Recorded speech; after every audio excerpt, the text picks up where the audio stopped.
Bred to Win, brought to you by Inglis Digital, the tried, trusted and reliable market for online sales.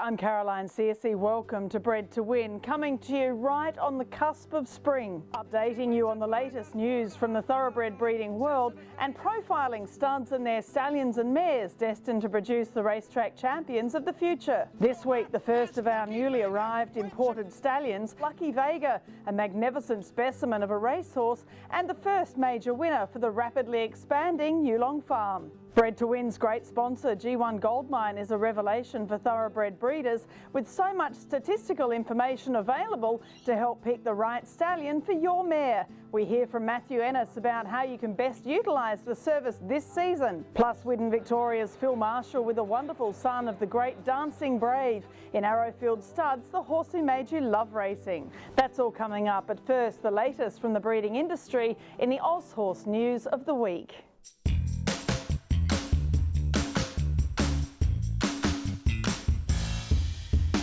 With stallions beginning their work for the new season this week, Thoroughbred Breeders Australia and the various state bodies are calling on all breeders and horse transporters to make sure they have their COVID protocols in place. Not only to assist the industry in keeping going through the pandemic, but also to protect the health of stud staff and their families and those living in our rural regions. TBA has liaised constantly with federal and state governments to allow the breeding industry to continue its work, but it's vital everyone is aware of the current regulations on transport. You're urged to use professional horse transporters, but also be aware that to gain the freight permit system for travel in some states, you must have a gross vehicle mass of over 4.5 tonnes, meaning some horse floats cannot pass between states. You can look on the Thoroughbred Breeders Australia website for all the detail and ensure the industry's viability and the health of its workers are not put in jeopardy this breeding season. I'm selling him for $610,000. And it's Deep Blast who now takes over. With last year's sales topper now named Deep Blast, already a winner in Victoria just last Friday, Inglis has put together a 185-lot catalogue for the October 12 ready-to-race sale at Warwick Farm in Sydney, describing it as the strongest they've held. The sale will feature 2-year-olds by exciting first-crop sires such as Merchant Navy, Al Manzoor, Russian Revolution, Pariah, Invader, Impending and more, as well as by all the best proven stallions. Inglis Ready to Race has developed a great reputation for on-track success, with graduates from last year's sale alone already counting amongst them Lightsaber, who won the Group 2 Victorian Sires Produce Stakes, and Adelaide 2-year-old stakes winner See You in Spring. The catalogue is online through the Inglis website, or you can contact Inglis for a hard copy, and we'll have further previews of the sale in coming weeks on Bred to Win. The owners of the wonderful Winx have announced she'll visit Piero at Coolmore Stud this season after losing her first foal last year. The $26 million earner by Street Cry matches beautifully to the champion 2-year-old son of Lonhro, with Piero already the sire of 6 individual Group 1 winners. Sadly, Winx's greatest fan, Nini Conallin, this week lost her decade-long fight against cancer. Having rugged the great mare through her unbeaten run and openly educated the world about her condition through social media, Nini earned an enormous following, and her passing at the age of 44 has caused great sorrow within the racing and breeding industry, not only in New South Wales, where she worked for the Australian Turf Club, but right around the world. We will all miss the beautiful, bright, wonderful Nini, and our thoughts are with her husband Murray and her family. Behemoth, 100 metres to go. A length Bo Rosa to Farday. To the weekend's racing and all too hard, son Behemoth made it back-to-back wins in the Group 1 Memsey Stakes at Caulfield, with Adelaide Spring Stakes Quinella with Bo Rosa repeated in elite company. Behemoth was bred by Walling's Bloodstock, the family business of Tyrrell studs Linda Mons, and was a $120,000 Inglis Great Southern weanling, then a $6,000 Magic Millions yearling. His dam Penny Banger was a stakes winner in Melbourne by Zedrich, and his sire All Too Hard, a four-time Group 1 winning half-brother to Black Caviar. All Too Hard is having a standout year at Vinery Stud with a number of stakes winners, including Demonetisation and his Group 1 Surround Stakes winner Forbidden Love. Vinery this spring is welcoming the first foals by their Coolmore Stud Stakes winner Exceedance, with the son of Exceedant Excel really letting down into a stunning stallion going into his second season. This is a two-day-old filly from Leica's Lass, a three-time winner from the family of Australian Guineas winner Light Fantastic and New Zealand Derby victor Leica Gov.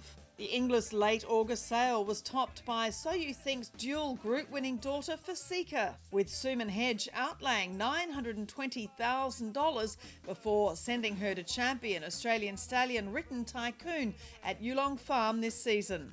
And while we'll feature Yulong's first international Group 1 winner Lucky Vega shortly, Yusheng Zhang had further European success in Ireland on Friday, with Galileo's Magical Lagoon winning the Group 3 Flame of Tara Stakes for two-year-old fillies at the Curragh. She beat another daughter of Galileo, Al-Bula, who's from the Australian Keith Nolan Stakes winner Dawn Dawn by Fastnet Rock.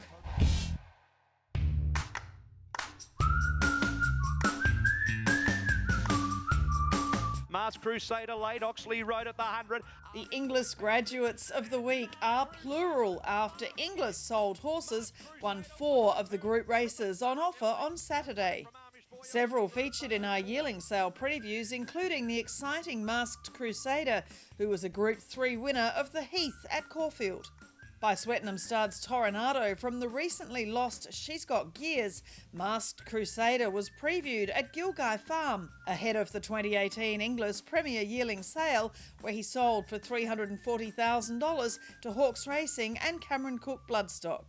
Another group winner on the program was 2020 Inglis Premier Yearling Sale topper Bruckner by four-time champion Australian sire Snitzel from the Lonhro mare Jester Jingle. He went through the Inglis Oakland sale ring in Melbourne, being sold for $725,000 to Aquis Farm, after being one of the most popular yearlings in our Premier Sale preview last year as part of the elite Blue Gum Farm draft. In the Congo, Paulele the outside. And at the Rosehill meeting at Kembla Grange, south of Sydney, 2 of the features went to blue-blooded Inglis Easter Yearling Sale graduates. In the Congo won the Group 3 San Domenico Stakes, giving Snitzel another stakes-winning double on a Saturday. Bought for $350,000 by China Horse Club and Newgate Bloodstock, In the Congo is from champion South African mare Via Africa. And the win by Coastwatch in the Ming Dynasty Quality rounded off an excellent day for the Inglis team and their clients, with the son of Fastnet Rock from the Encosta de Lago mare Bullion Mansion, a half-brother to Caulfield Guineas winner Mighty Boss.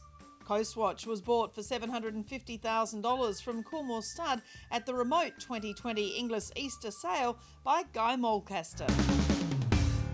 A few weeks ago on Bred to Win, we brought you Yulong Farm's new Blue Diamond winning stallion Tagaloa. They also stand the current champion Australian sire Written Tycoon, and this season they welcome Lucky Vega, their first Group 1 winner anywhere in the world.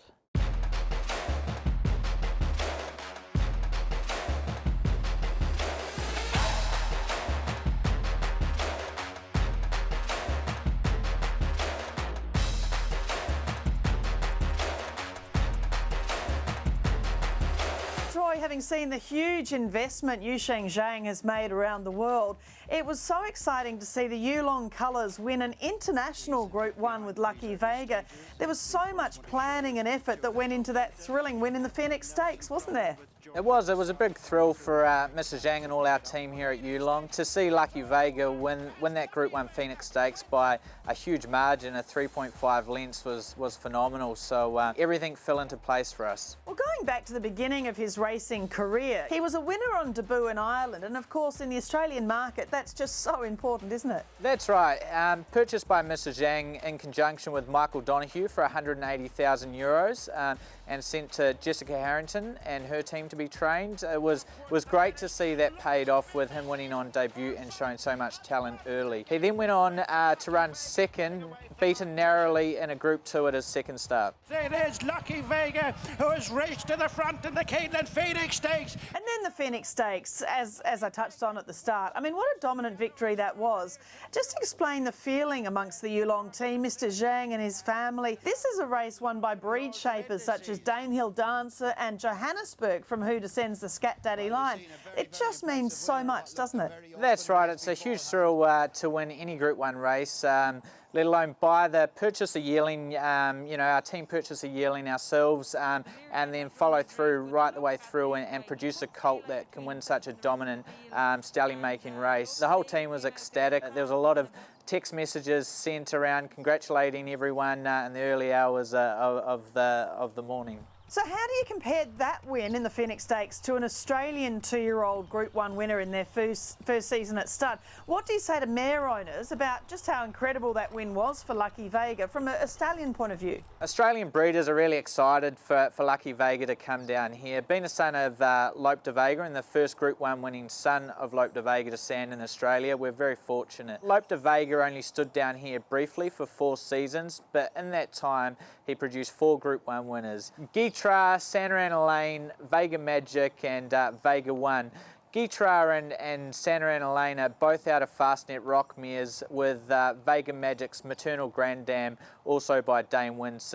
He's worked really well with Danehill Line mares, and breeders are really excited that they can breed a Fastnet Rock or a Danehill Line mare to him and hopefully get a good result. Supremacy is nothing if not game in front from Lucky Vega, and Supremacy is supreme in the middle park. Lucky Vega has a chance as well, and these 4 are pulling clear now.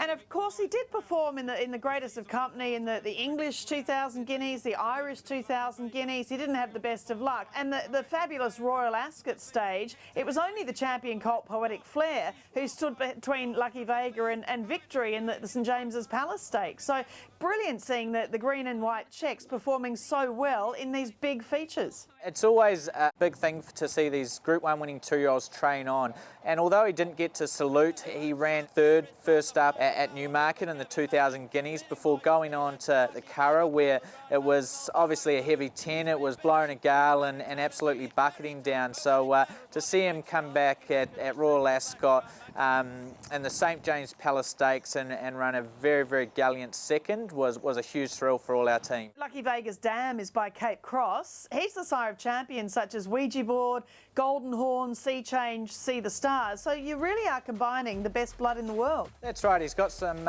beautiful bloodlines and also that making him an outcross to Danehill. So again, just a very easy horse to mate a mare to. And as you mentioned, there is the most beautiful quality about him, isn't there? I mean, that stunning aristocratic head and his strength. He's just a magnificent type. He's 15.3 hands high, commanded a price tag of €180,000 as a yearling, so he's obviously a beautiful physical. He's got a lot of strength, quality, he moves very well, and I'm very excited for breeders to see him.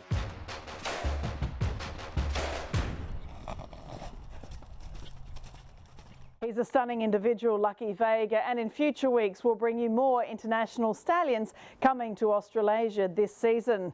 Coming up on Bred to Win, the Cambridge Stud Performance of the Week, and G1 Goldmine's Matthew Ennis explaining how statistics can help you breed for racetrack success. Bred to Win, supported by Prized Icon, a Group 1 winner of 2 and Derby winner of over $2 million, standing at Coringal Stud in 2021.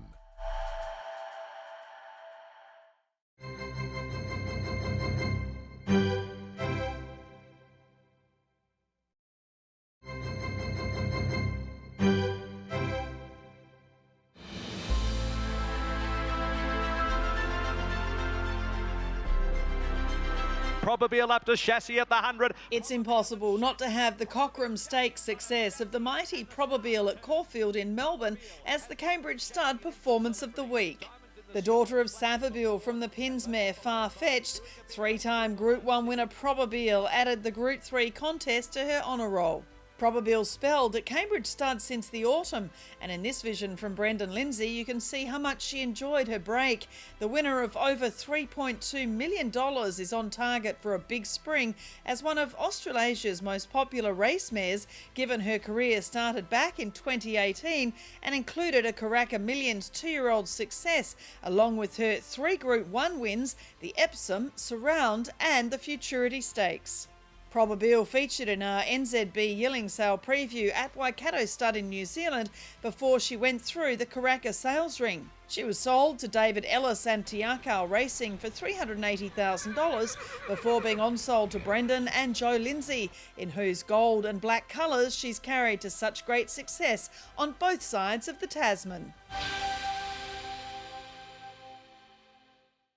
You will have seen on Bred to Win in recent months some of the stallion matchups that create great success. So how is that research done by G1 Goldmine? I caught up with Matthew Ennis to look at the science behind the stats that help mare owners and stallion farms breed for success.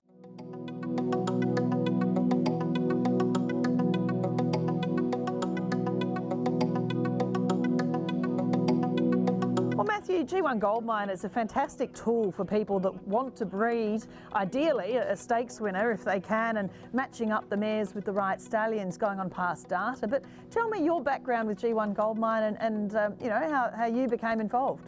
Well, we started racing horses about 7 years ago, and we used the product, and the product presented us with a lot of success. So we were in a position where we tried to acquire it and we were successful. There was a real opportunity I saw that gave future breeders and buyers an opportunity to increase their chances of producing or buying a better racehorse. The main thing seems to be just an incredible amount of statistical information that's drawn together on what's worked in the past. How's the whole program developed, and how much, you know, how do you actually make that work? There's so much data involved. There is, and that's probably the hardest, the difficult thing.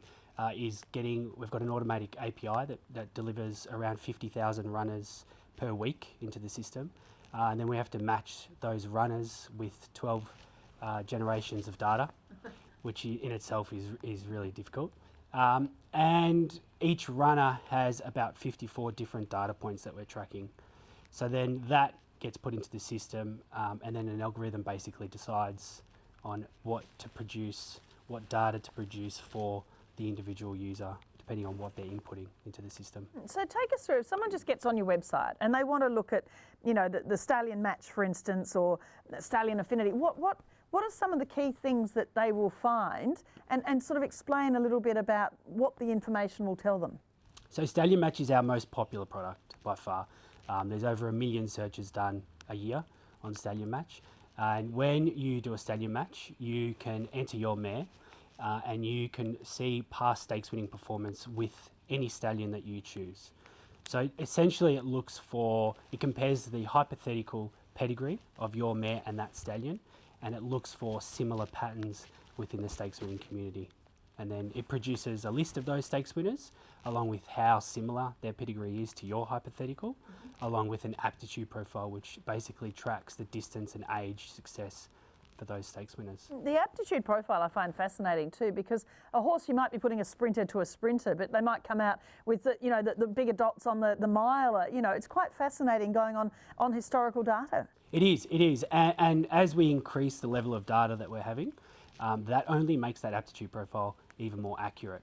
And it certainly shows the likelihood of whether you're breeding or buying, the likelihood of the distance for that particular horse, and the expected age. So when you'll start seeing a return on your investment. Which is so important, I guess, with people with horses that are thinking it might be an out-and-out 2-year-old and they think it's just slow, but it's actually taking time to develop as it's been profiled. Definitely. I mean, even us today, yesterday we had a horse, Verdier, 2-year-old, but we definitely know that she's going to be a late 3-year-old. So there's a push to try and get your horse running early, but if the pedigree suggests otherwise, then there's no reason why you need to be pushing your trainers, we feel anyway.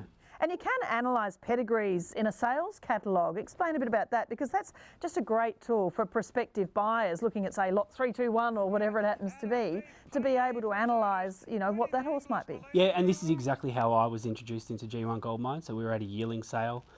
We did a catalogue analysis ourselves, and we're presented with an impact profile. So the impact profile looks at 20 key crosses within a pedigree, and it determines how successful each cross has been. Now we produce, or the algorithm produces, a number, and that number represents how successful against the computer's expectations. So we might put in a 3, or the computer puts in a 3, and that means it's 3 times, or it's been 3 times more successful than the computer expected it to be, which has been a really good indicator. We also have obviously a negative cross as well. So the negative suggests that that particular cross has underperformed expectations. Yeah, and it's updated constantly, as you say, through racing data. Weekly. Yeah. Yeah, and hopefully we can shorten that down. Yeah. And then the green and gold colours, explain a little bit about that in that table. So anything that's received a 4 or less, that gets a green cell. So a green cell means it's a good affinity. So it's outperforming expectation, and the gold is what we call a super affinity. So a super affinity is exploded expectation, and obviously it's something that should be sought within your pedigrees. And how does it work with a stud farm? I mean, so many stallion websites, you know, you've done a great job in getting all the studs on board. They'll have the G1 Goldmine logo, you know, next to each stallion or on their stallion page. How does a mare owner make use of that information? Farms have sponsored their stallions, so they've been able to put that link on their website, and by sponsoring it, they're effectively making it free for any breeder to search and try and match their mare to that particular stallion. So you can go onto any of the studs websites, Coolmore, Aquis, anyone, and click on the particular stallion that might interest you, go through to Stadium Match, and then you can perform that search yourself by entering your mare. And that's the whole thing, isn't it? I mean, the fact that the studs are getting behind you, and there are so many more than the couple you've just mentioned. No, the studs have been fantastic. They're a huge support, and we're continuing our relationship with all the farms and trying to make it a little bit more of a two-way street. They've given us a lot to start off with, so now we're trying to return the favour. And obviously, you know, in cahoots with Mitchell Bloodstock, I mean, you're finding out too what a bloodstock agent would want to know as well. I mean, there's so much that for years and years bloodstock agents or trainers or people buying horses have had to do, you know, going through, poring over catalogue pages and old history and so on, results. But it's such a big thing to be able to service that sort of an area of the industry as well. Bill and James, we've known them for a long, long time, and it's really opened up our eyes, and my eyes in particular, to what they look for in a horse. They've been fantastic because they've helped give us feedback on the product and the importance that data plays in making a decision. I need to make it very clear that, you know, choosing to breed or buy a horse, data isn't everything. You know, obviously they're natural animals, and conformation and type plays, you know, a major role, but so does data. And I think it's that revolution's occurring. And the opportunity in data, people are seeing the advantages of that, certainly. And so stallion farms or studs that actually want to get involved with G1 Goldmine and offer this information, I mean, what would you say to them as far as the advantage it gives when people want to know more about their stallions? There's a real need and a real passion for the breeder that wants some assistance in determining which stallion is best for them. I think that farms are open to any ideas, and at the end of the day, they want to breed a better racehorse because it supports their stallion ultimately when it hits the track. What I'd say to the stud farms is don't be scared of data. The data will support your stallion ultimately. There's always data to support your stallion. It's just finding the right match. So you'd be advising like anyone just to go and have a look. I mean, it's just such a great website, and it's brilliantly set out. It's really easy to look at and not very expensive either for people that want to actually use your data professionally. I mean, if you're breeding horses, you know, $900 or so for the professional profiling is just a drop in the ocean. Yeah, so we've got these two different packages that we've got, just the standard hobbyist user and then the professional, which is what you mentioned. I think there's definitely value in the memberships. The Pro is all access, so you have access to every facet of the site, every feature that we have. New features are rolled out continuously, and for the farms, it's only $400 to sponsor their stallion, and they open up a whole new sales funnel. There's huge amounts of value in both products.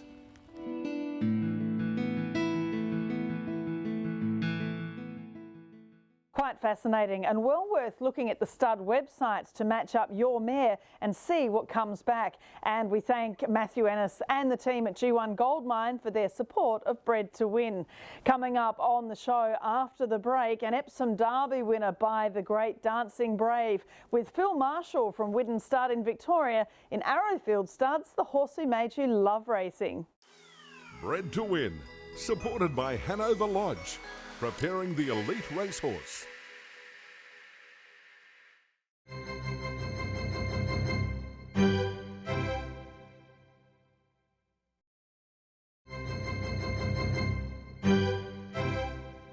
This segment brought to you by Arrowfield Stud, the brand worth its weight in gold. Slightly left field, Caroline, and I'm not sure how many people would remember him, but he's a horse called Commander-in-Chief.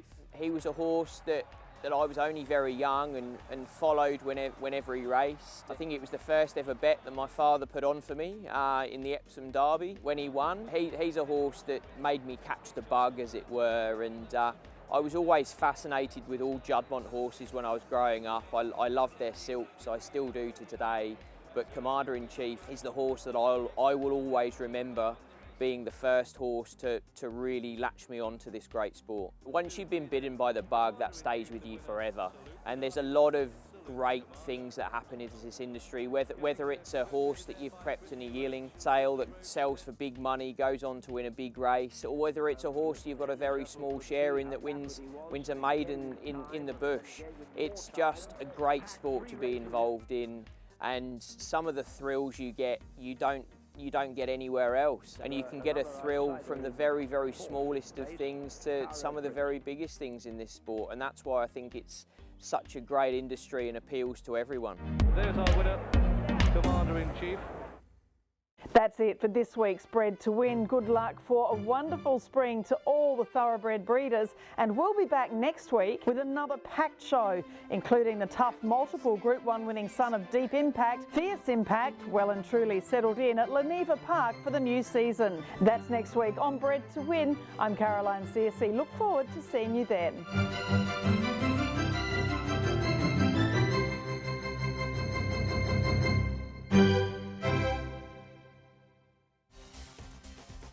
Bred to Win, brought to you by Inglis Digital, the tried, trusted and reliable market for online sales.